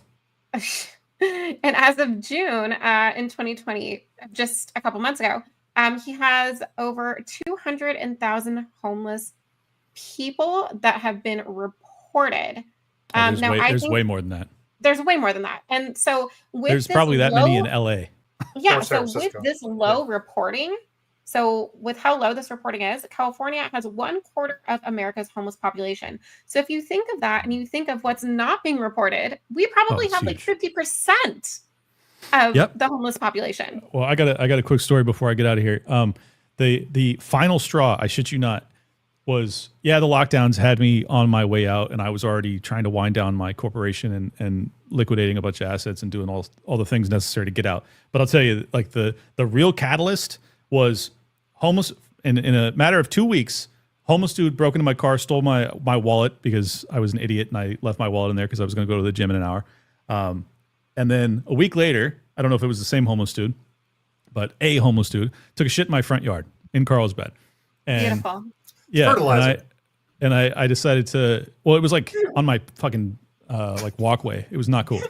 So I called the cops because I was like, I don't know what to do here, but like I'm not going to have a homeless dude just shitting in my front yard. Like, can I shoot the guy or what can I do? They didn't do shit, huh? And they said there's nothing we can do. Yeah. And I was like, oh well, if there's nothing you can do to defend my property, and if I can't defend my property, well then I'm leaving. Like that's as simple as it gets. So I put my house on the market and I sold it a couple months later. But it's like, and that was on top of the lockdowns and the devastation to the economy and the tyranny that we dealt with that and the psychological operations and the masking and everything else and social distancing and closing the beaches and the taxation burden, which I was high income earner, so I was paying 14% to the state plus 30+% to the feds. And it's like, what the fuck am I doing? Like, what am I doing with my life? Why would I possibly suffer through this when, just FYI to all the people that still believe California is the best, the weather's the exact same in Miami as it was in San Diego. It's like almost the exact fucking same thing. It's awesome here. You have and I pay no state income taxes and you won't lock me down. Sorry, go ahead. Yeah, I was just going to say, you have an entire panel here, by the way. You're in the mountains. You don't really count, Michael. But like the two of us, we are from the same general area, and we can attest that there are better places to live. I am here because I have a little bit of a more complicated situation, but believe me, it's not for the weather. I'm just looking at, not only was his 10-year plan to end chronic homelessness developed 22 years ago, but the funding for homelessness has ballooned by 62% over the past decade, and the city's homeless population increased by over 30%, and unsheltered homelessness grew by 63%. So it's like, obviously we have Skid Row, you have Venice, you have Santa Monica, you have the Palisades that have all burnt to the ground that are now going to be taken over by low-income housing. And it's going to get worse. The welfare state is going to get worse. Because Mises and Friedman and everybody else was right. That if you incentivize something that you don't want, you're going to get more of it. What a shocker. Right.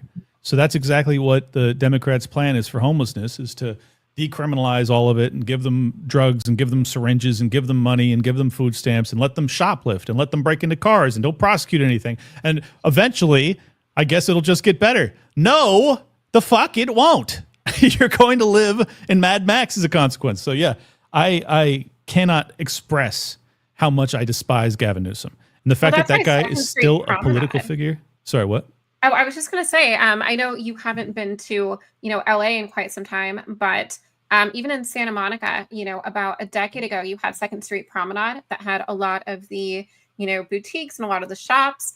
All the storefronts, 80% of the storefronts are gone because of what you just mentioned, the homelessness. There's squatting everywhere. There's needles everywhere. There's theft everywhere. And nobody's doing anything about it. And so many businesses went under during the lockdowns too.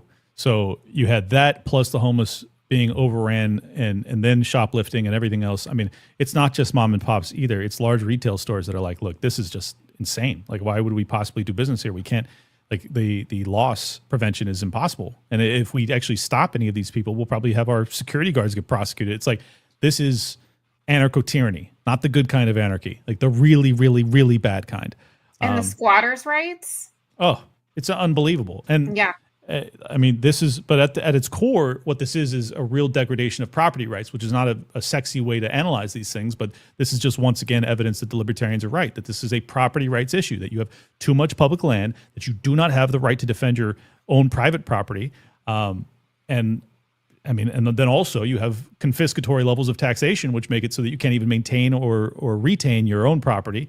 And it's just terrible. It's terrible on so many levels, which is why Michael and I have gone back and forth publicly a couple of times where I'm like, dude, you gotta get the fuck out of there. Like I totally respect all of the people that are born and raised in California that want to stay. I was one of those people, but I saw the writing on the wall. In 2020, I was like, this is not going to get better.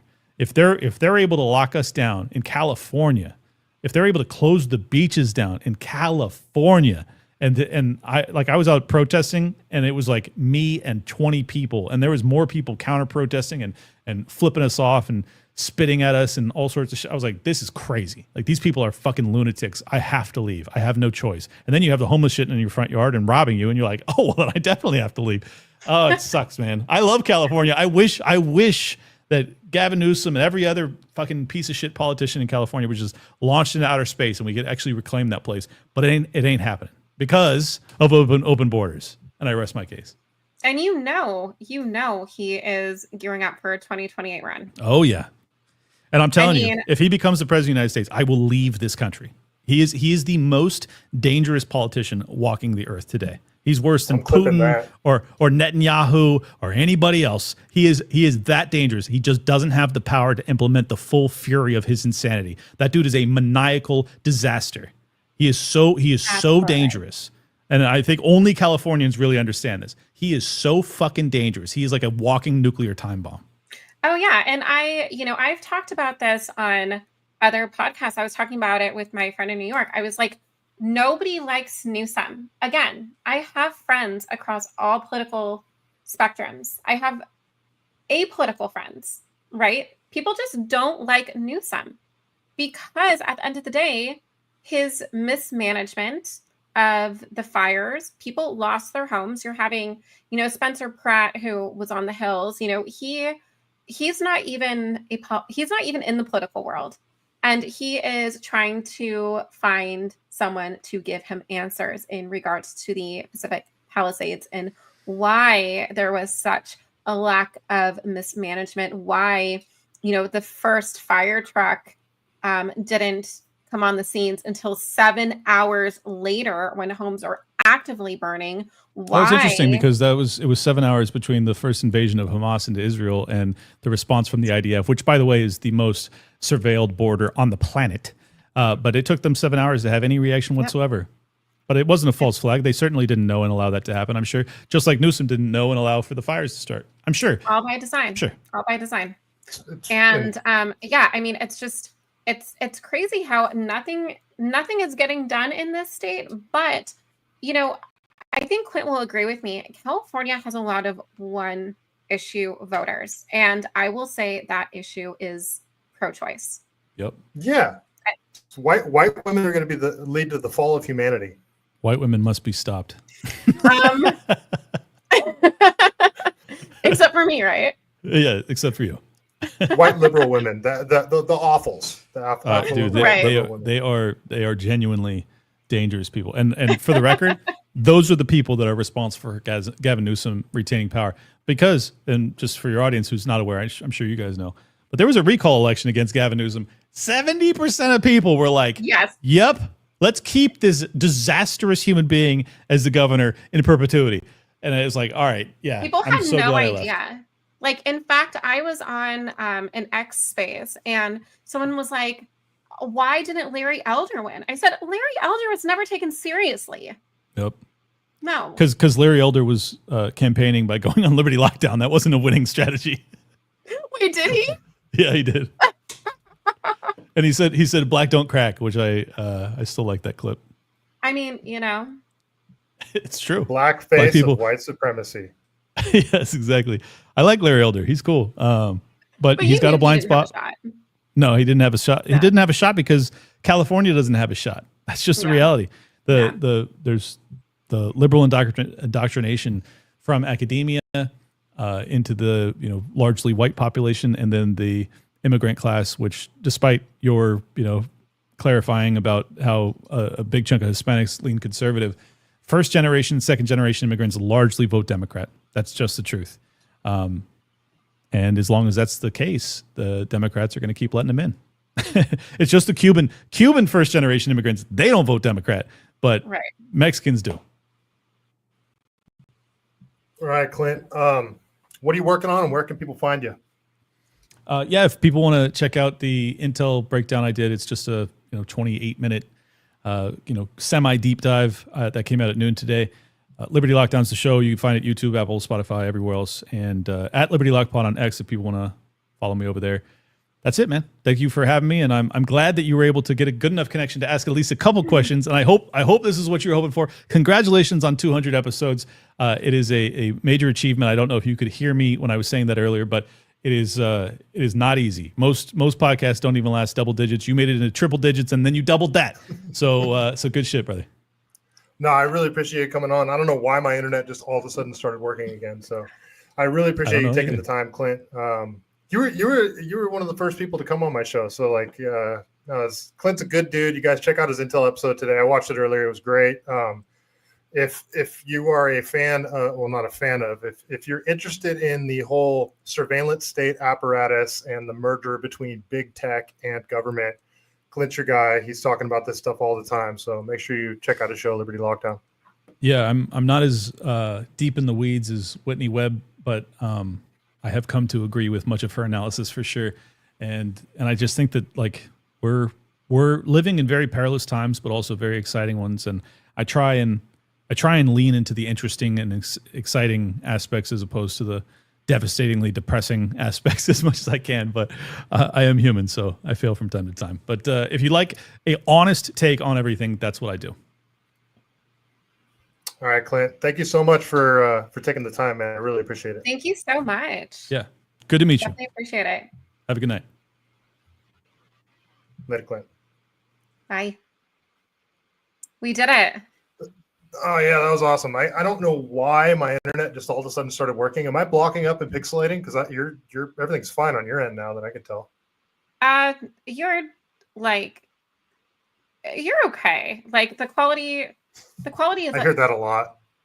Yeah, right. No, the quality is okay, but you're not glitching now. I'm just glad that I was able to come through, and I hope that I. You saved the episode. You really did. And I mean, it's not like a huge deal, but I wanted to do something kind of special for my 200 episode, and that's why I asked him to come on. And that's part of the reason why I didn't stream for a whole month, because I wanted to save the 200th episode for Clint. We had some scheduling issues, but yeah, I need to figure out my internet situation for sure, because I need to I really enjoy doing this show. I really enjoy, and it's not, when I first started this show, it was I'd been laid off and canceled, not laid off, fired for refusing to wear a mask and speaking out against shit. Nobody would touch me. I got my career back now, and my whole method towards this show has sort of changed. I just want to talk about California issues, geopolitics, and, everything that the government is doing to become an authoritarian regime. I just enjoy talking about this stuff, and I want to keep doing it, but I need to be more consistent to do it. So I'm glad you're willing to come on and help me hold this duct tape and baling wire show together. Yeah, definitely. I mean, everything works out for a reason, because originally we were going to do, the episode last weekend, and then there were some scheduling issues with both of us.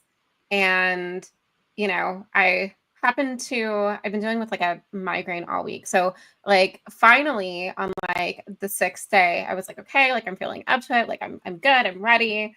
And then I did some research on some of the things that we had planned to talk about, but, I didn't know if you had any slides prepared. I didn't know anything. So I was okay, hopefully I sound like I'm, just as informed about this as you and Clint are. So I'm just going to take the reins and hope it's okay. No, you did great. You did great. And Clint's so knowledgeable that you can kind of just ask him one question and he'll go off on, I don't want to call it a tangent, because it's not a tangent. The guy knows what he's talking about. And right. For sure. Him and so of all the political commentators out there, Clint, Dave Smith, Scott Horton. I mean, I almost hate to admit it, Nick Fuentes. Like, even though Clint, Scott Horton, Dave Smith vehemently disagree on a whole bunch of stuff, but Nick Fuentes, I agree. You said 90% of the stuff he says is insane. I agree with like 90% of the stuff that he says. Like, okay, let me rephrase that. Like, I'm just a girl. So it's like, specific views that he holds in regards to that. Women. Yeah. But I mean, like, geopolitics, I can give him credit where credit's due. And, maybe I have to reanalyze some people that I haven't previously, accurately looked into. I just don't want to give the wrong political commentators my attention. And I want to make sure that, they come from a good place. So, well, you got to understand when you're listening to Nick Fuentes that all of his opinions come from a moral framework that he has for himself. And there's aspects of that moral framework that I disagree with. But and morality is subjective too. Yeah, but all of the arguments he makes are coming from that framework, and he makes very good arguments when arguing from that moral base, And the thing is, it's perfectly okay to disagree with his moral base, but the dude is very well read. He's very up to speed on all things that are going on with, big tech censorship and the Israel-Gaza shit. But, he's America first, and he does consider himself not a white supremacist. He considers himself a white nationalist. But the issue is that a lot of these gripers, because Newsom is just physically, he's a white guy, right? He has the white perfect family, his family. And again, Clint, the gripers? Yeah, I don't think you understand what's going on. So, Clint made a really good point, and that JD is essentially bought and paid for by Peter Thiel and Silicon Valley, right?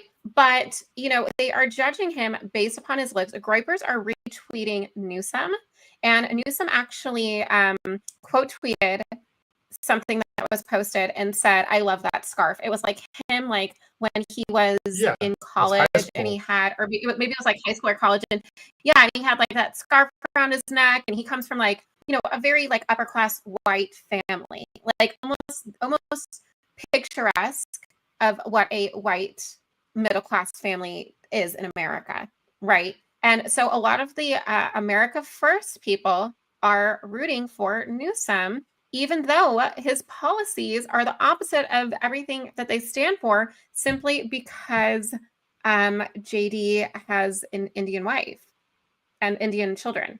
It's weird. Yeah, and I mean, those would.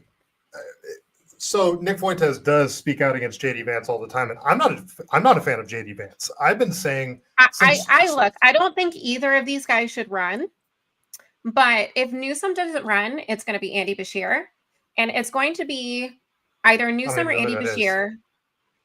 He is. He's the governor. Guy, whoever he is, he doesn't have the name recognition. There's no way. It's going to be Newsom Vance. It's going to be. He is the governor of Kentucky, so he is the governor of a predominantly red state, and he's more of a moderate Dem.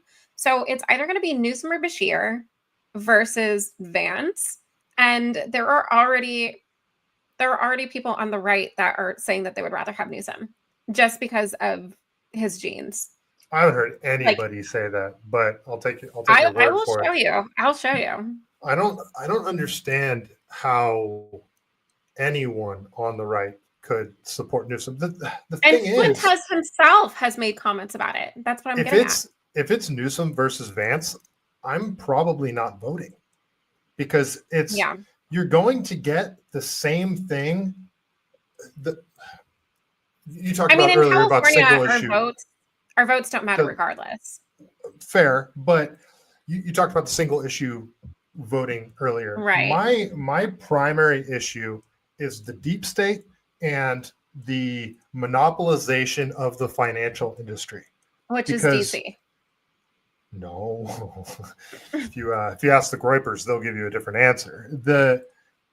How everything's fake. How the monopolization of the okay. Well, if you want to go that route, both Vance and Newsom have touched the wall. So 100%. That's my point. That is my point. It's I mean, Clint talked about this, where it's like there's no real voting our way out of this, but what we can do is point out things that are wrong and talk about them, and that's why it's so important for them to censor everything right now. But in a certain regard, you're going to get the same thing in the regards that I was talking about, the financial industry and the big state apparatus. You're going to get the same thing whether you get Vance or Newsom. I mean, I hate to say it, and that's why Newsom doing this whole trolling of Trump right now. There's one issue that he will not touch upon for a very specific reason. No. He even tries to talk about that. Israel. He will not talk about Israel because the California Democrat base is not supportive of what Israel is doing. Gavin Newsom is very pro-Israel, and he has a lot of very pro-Israel funders. So he's steering clear of that issue because, he can't ruffle those feathers. But I mean, you sort of have to hand it to him because the campaign that he's running right now, some of the memes are funny. Like some of the shit they're doing is kind of funny. Well, he hired a campaign team to do it. I know they're now. What I find is interesting. Yeah, what I find is interesting. I actually bookmarked a ton of them in case we want to go over them. But it's writing in all caps. It's trying to play on Trump's narcissistic personality, saying he's the best looking. Saying instead of the initials of DJT, going with Newsom's initials, talking about, there's even a couple things I'm surprised he hasn't gotten canceled from the left yet. Is that his calling Scott Presler Nancy Mace and then making fun of that rapper guy? Scott Presler Nancy Mace, and then also calling Tommy Lauren. So he actually ratioed her and was like, "What are you, too woke?" or some shit like that. Well, he also came at that rapper dude. Who's that white rapper dude that does all like the conservative rap songs? Oh, Tom McDonald. Tom McDonald. Yeah, he said something about Tom McDonald and something about, I don't know if he mentioned Grindr, but it was something. It was like a gay joke. It was calling Tom McDonald gay. So I was saying like you should be on Grindr or something like that.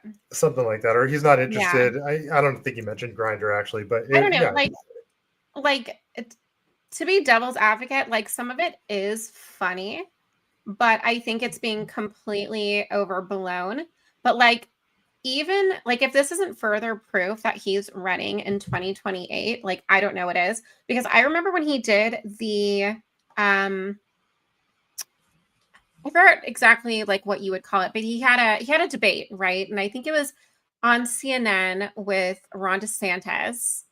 And it went viral because Ron DeSantis was like, "This is what your state looks like," and then he held up a map and there was just like a giant like poo stain on it. Like he was like, "This is what your state looks like." And they went back and forth. And ever since that debate, I was like, Newsom's gearing up for a 2028 run. He's making more television. He's making more television appearances. I don't know why Sean Ryan gave him the time of day. He's had an interview with Sean Ryan. He's had an interview with Charlie Kirk. I don't know what's going on, but it kind of seems like everyone's feeding into it. Well, he's trying all these different things. He's trying the social media campaigns. He tried to create that podcast. And Charlie Kirk ripped him apart, even though like I can't stand Charlie Kirk. I haven't even seen it yet. Like, I don't know if it's something.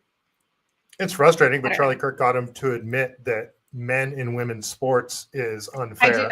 I saw the clip of that. Yeah, I mean his podcast, I don't even know if he's still doing it, but it's not getting any view. Clint gets more views on his show than Gavin Newsom does on his. he's trying all sorts of different things. I just don't get why he's doing this already. Like, why is he coming out guns a-blazing right now? It's way too early. Have he you can't seen even. have you seen the controversial images of Trump having foundation on his hand? Yeah, what the fuck is that about? I've just seen the pictures going around. So They're the saying he's left, sick because of it or something. yeah, so the left, a fragment of the left are being very, I don't even Conspiratorial. know what the right, yeah, they are like saying things like predicting where he's going to be in 2 months, if you know what I mean. And Yeah, I saw some stuff like that. yeah, and other people are saying, well, the elderly bruise easily when they're on blood thinners, which is also true. While I guess some medical professionals are saying it could be indicative of like heart failure. I don't know. There's like a ton of things, ton of theories. Whatever. I'm not even paying too much. And I don't I know. I don't know if that's why Newsom is going full throttle, but if there's something politicians know that we don't know, or if he is banking on something happening to Trump. I mean, I don't what know. difference would it make? I mean, it's going to be him and JD in the election anyway. If something happens to Trump, JD's in there. So Right. I don't know. I'm not going to put too much weight on. But like you said, there's a lot of people that are unfavorable of JD Vance as well. Well, So, I think the people that are unfavorable of JD Vance, I think, are the same people that have soured on Trump. Like I personally have soured on Trump.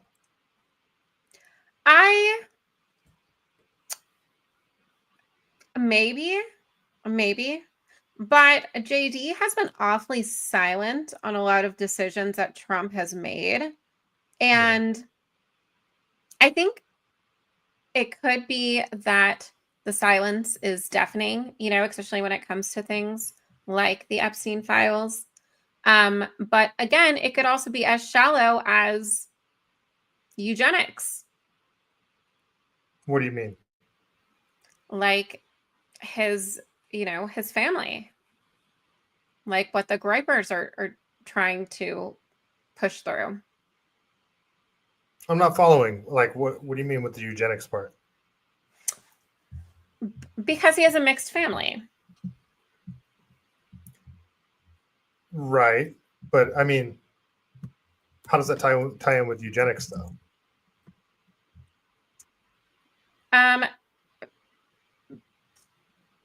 Because with their certain movement, they talk about reproduction with people with desirable characteristics. Like when you talk about like the Sydney Sweeney campaign and like how she's blonde and blue, like blonde hair, blue eyes, trying to keep like the white race. That's what I mean.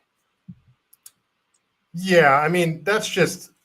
I think that's sort of conflating.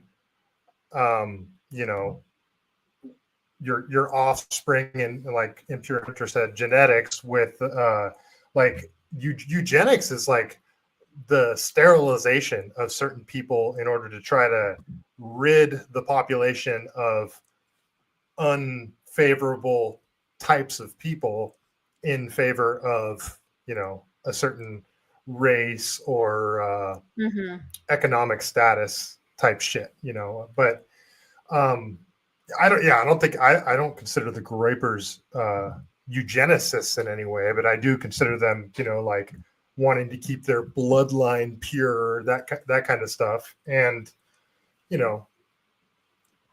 there's a lot of people of every race want to only date within their race, and you only, if you have that preference and you're a certain skin color, that seems to be the only one that gets criticized. Right. You know what I mean? Yeah. And, I personally don't have any issues with JD Vance dating. What is she, Hindu? I think so. Yeah. Like, I like Hindu people. They're I think kind she's of awesome beautiful, honestly. She's very pretty. Yeah. I And think I she's mean, very attractive. and Harmeet Dillon is Hindu, and I love Harmeet Dillon. She's fantastic. It's just so Imperial Hunter says Groypers are eugenicists for sure though. Huh. Well, I mean, so I could have like a misunderstanding of what eugenicist means. Like I go back to the A Brave New World idea of eugenics, where you're trying to like create a certain breed of people, like through like chemical castration and that kind of shit. But I might have a different idea of it. If trying to keep your bloodline pure is considered eugenics, then I would agree. Then yeah, Groypers are eugenicists. But I must just not have a firm grasp on what the term actually means, or gone too far down that rabbit hole. Now, Peter Thiel is a eugenicist in the regard that he wants to create like human machine hybrids, with what?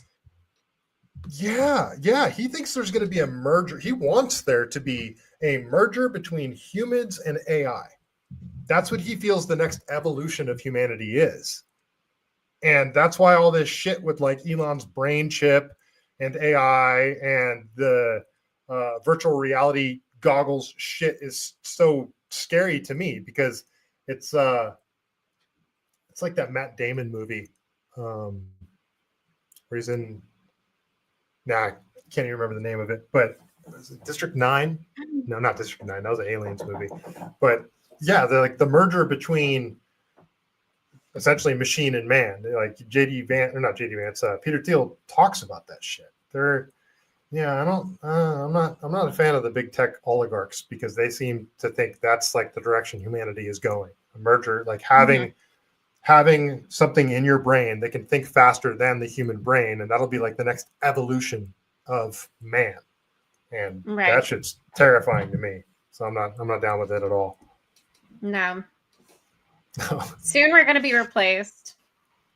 Yeah, by that. We'll see. Hopefully I'm not around to see it. The male loneliness epidemic writes itself. Oh, geez. Well, so that comes down to like all these things that Elon's putting out right now. It's like Elon will with say Annie? one thing. Oh, what the fuck? It's like Elon will talk about how we're having a population collapse. I should have brought this up with Clint. I made like a post on Annie, and I was like, I'm sorry, this is like really disgusting. That's all I said, or something along those lines, right? And I had like 2 ANCAPs tag me in like anime porn, and they like quote tweeted me and was like, is this okay? Because this actually isn't immoral according to the NAP and and I was like, all I said is that this is disgusting. I said, you're entitled to your opinion. I'm entitled to my opinion. Free speech exists. I said, but you're basically telling on yourself. So if you're if you're into these weird fetishes, like whatever, I guess, but I disagree. And they were like, it sounds like you triggered the age of consent libertarians. So I made a couple comments. One of them was like, let me guess, you think age of consent is subjective as well, correct? And then the person was like, what the fuck? And then I made one other post, and I was like, so if someone raided your computer and there were CP images, would that be government overreach? And they were like, yeah, because the CIA must have planted it. Well, I mean, that is a thing. Okay, but like that shouldn't be your go-to response. I think they were just fucking with you personally. I think they weren't. Triggered some trolls. No. These are people who are. There are a lot of ANCAPs. Well, there are a lot of young men out there. I mean, this goes into the whole like. There's this idea that like back when I was a kid, high school, early college years, people dated within their social circle. because Yeah. you didn't have the ability to meet some rich man, a young female didn't have the ability to meet some rich man from Europe that'll fly her out. There's no OnlyFans, there's no Tinder, there's no any of that shit. And now you've taken like the most desirable men, like the top, 10% of most desirable men, and they can have their pick of the whole spectrum of women. And what it's done is it's left like good, capable, smart young men that may be like a 5, 6, or a 7, just ranking from the 1 to 10 scale in terms of looks, financial status, intelligence. And it's like, it's left a huge swath of the male population unable to acquire a mate.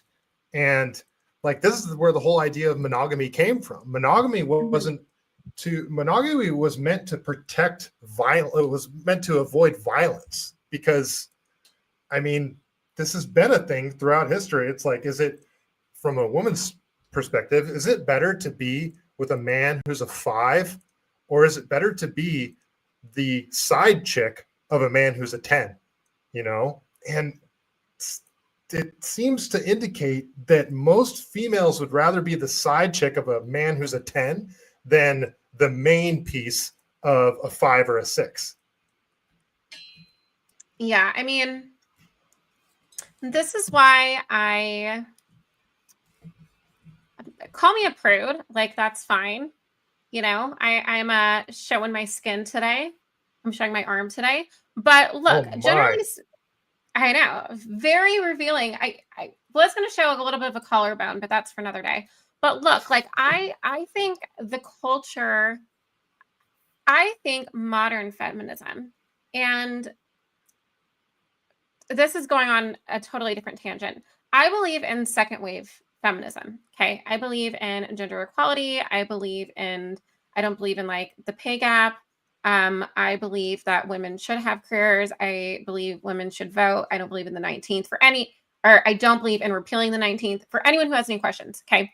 But when you talk about fourth wave, transhumanist, intersectionalist, feminism, where, women are known for their bodies rather than their brains, when you have guys that are, constantly thinking that they can just get younger and younger women, when money has become, status. You could be the most horrible, most corrupt person in the world, as we've seen with, human history, and still get everything you want. Like, this is all being perpetuated by social media. Polygamy, what is it, ENB or NB, or I don't know, all of these like terms that are like non-monogamous terms, situationships, ethically non-monogamy. That's like, just code for I like to fuck lots of guys. Yeah, like I think that we have lost the plot. Like, I think that there are a lot of women that care so much about how they're being perceived online that you're right, they would rather be the side chick to a 10, because that's going to get them the Instagram views. That's going to get them. But I don't think money. That's a new thing. I don't think that's a new thing. That's been sort of, polygamy, the rise in polygamy. Polygamy originally started in like niche communities, like what, like Mormon communities and stuff like that, like where you talk about like the sister wives and stuff like that. Like, these things were never like mainstream until the rise of social media. Like, you go on TikTok and you look up the Bop House. There are girls that are waiting to be 18 that are joining content creator homes where they only do OF and porn. Yeah, that is a new thing. That is a new thing. That is a new thing. But the idea and how OF creators are making more than NFL players, are making more Yeah, than it's way insane. more than doctors, are making more than any attorney, Yeah. are making more than a lot of entertainers. Yeah, we need to We fix the should be pay gap rewarding for more. male. We need to fix the pay gap for male OnlyFans creators because they don't get paid nearly as much as women. Are you watching male OnlyFans creators? No, no. I no. But the OnlyFans phenomenon is insane. This is like the Yeah. next coming of the dating app, the next coming of the Tinder thing, where it goes to the same thing. I guess it's not really the same thing. About women will tend to prefer to be the side piece to a 10 than the main person for a 5 or a 6. But the OnlyFans thing to me is going to create an entire generation of young women who don't want to seek any sort of like family values or any sort of traditional family values. It's leading down a dark road, and Yeah. I think that And is leading before to we, yeah, I was going to say, I don't know if you wanted to end at that 2-hour mark, but I was going to say, and then if you look at the creators of OF.